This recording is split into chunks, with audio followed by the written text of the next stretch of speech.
Diana, thank you so much for coming. When I looked at your website and saw the adorable faces of all those dolls that you've designed the molds for, I just couldn't wait for you to get here. How did you get started doing this? Well, I always liked dolls, and I learned when I was a young mother, stay-at-home mom, that there were people who made porcelain dolls as a sort of an art form.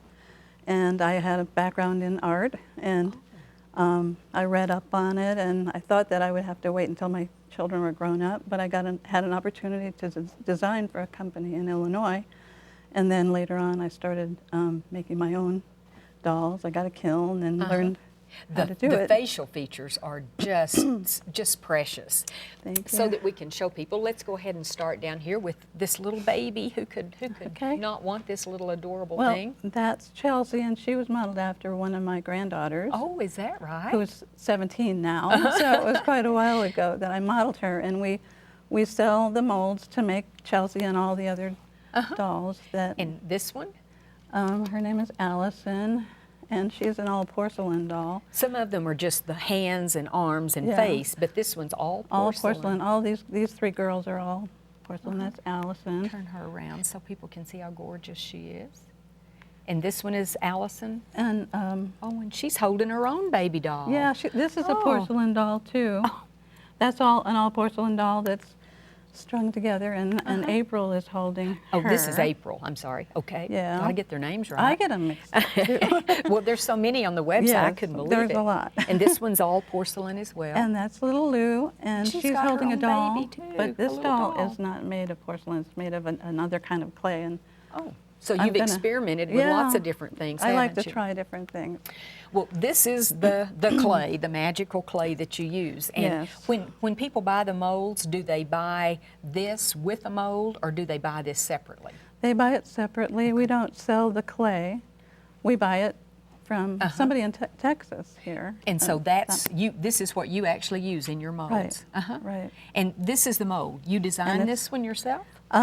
I do the sculpting, and then we have a mold maker that makes the mold from my sculptures. Oh my word, that's so, and with your art background I can see how that's possible. Yeah. But we might take a look at this mold before we start pouring anything in it, and you're just going to pour the... Yeah, people want to know how you make a porcelain doll, and it's hard to really explain it. It's a little complicated, because you take this liquid clay and you put it in the mold, and you wait a little while, and the plaster absorbs some of the moisture. This is the plaster you're saying. It absorbs and it's very the moisture. absorbent. It absorbs some of the water, and then you pour out the liquid center, and you have a hollow shell. Okay, let's go ahead and pour this one. Okay.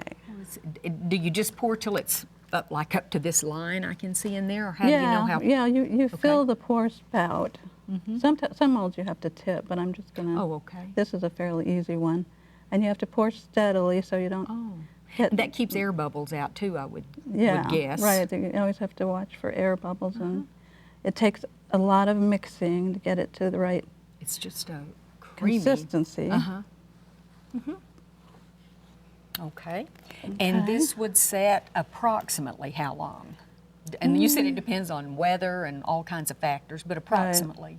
Well, you leave it full for 5 minutes or so, and then if it looks like it's getting thick enough, then you pour it back into your jug or what's left whatever, out. and then you leave that shell in there for a little bit longer, let it firm up more. Otherwise it would be so heavy, wouldn't it? Well, it'd be soft, and it wouldn't survive the opening. You have to. It kind of draws away from the plaster just a bit when it's the right. Like when you're baking, it comes loose from the edges, so to speak. It's not like that. Okay. Now this one we poured. We have no idea if it's ready or not, but we poured it a little bit earlier. So this is what we might call the magic moment, and let's hope it works, right? Let me move this out of your way, and show us what we would do once we think it has set up and after we poured the excess out of this first mold. You take the band off. Okay, those are strong bands that hold it together. Yeah, if you don't have strong bands, you get porcelain everywhere. And you're just... I'm trying to see if it's going to give. I don't know. It doesn't feel like it wants to It's not quite let go ready? yet. Can Okay. we leave Maybe it we just better a little leave bit? it and then show one that you've already taken out of a mold. Okay. This one has. Oh, and this is what you meant by pouring out the, the excess. Right. It's hollow. It's hollow. And this has actually been fired a little bit because usually people don't like to handle them when they're so fragile, and they also create a lot of dust when you're polishing them.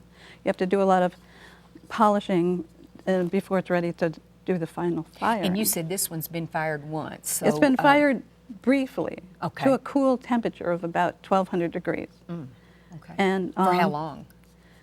about an hour. Oh, Or okay. maybe it depends on how fast your kiln is. And how big? Different kilns are different. And also, you have molds in from the little teeny tiny ones. What's the largest?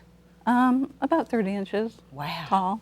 Okay. Yeah, but they're not all porcelain. They've got a cloth body with an armature inside. And we'll show an example in a Right. minute. So this one's been fired once, just slightly, and then let's take a look at the Now next this example. is one that has been fired to the mature temperature. So this is the porcelain. You can see how much it shrinks during the firing. So this was the same size as this? Right. Oh, okay.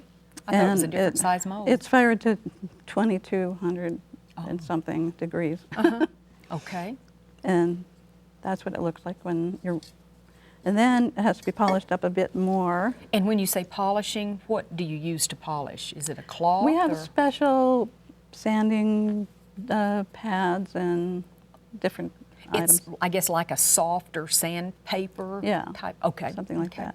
So you It's just like a polish it sponge. all over. Gosh, it's just as smooth as it can be. Yeah. Okay, and then you have one that you've slightly painted. And this one, then you would paint it with China paint. We do all the eyes and everything with China paint. China Now this paint. one has got one firing of the paint. It usually requires, So you paint and then fire it. right, it has to be fired again to like around 1,200 degrees. Wow.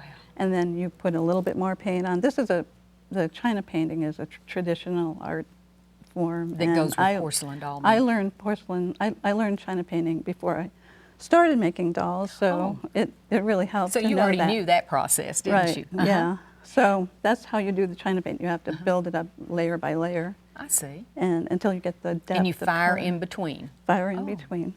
Okay, let's take a look at little Aaron. You said that was the first doll you created, wasn't he? Right. Well, he Or was one of the not the first? first doll I created, but it was the first doll that our company sold as a mold. Okay. And is he, you said he has a beanbag body, but the head Yeah. and the arms. Yeah, and- he's all cloth, and he's got pellets that we call beans, and except for his hands and his head. So he's His just kind of a little cuddly expression is little. darling. And you were going to thing. tell us about the little head down there beside Okay. it. What were you going to talk about? This is Chelsea. That's kind of the sister to the baby we looked at before.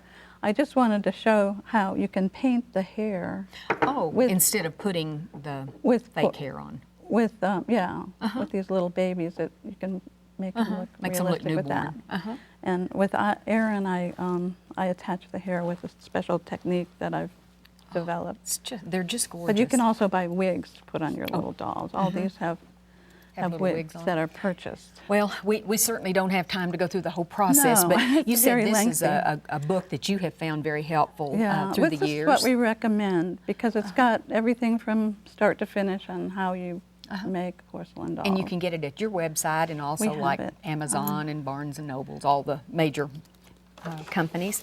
And when people buy a mold, they actually get the instructions. So that's we try to extremely provide helpful. instructions for everything that we sell. Well, thank you so much for showing us what a process is involved in making these beautiful dolls. Well, thank you for having me.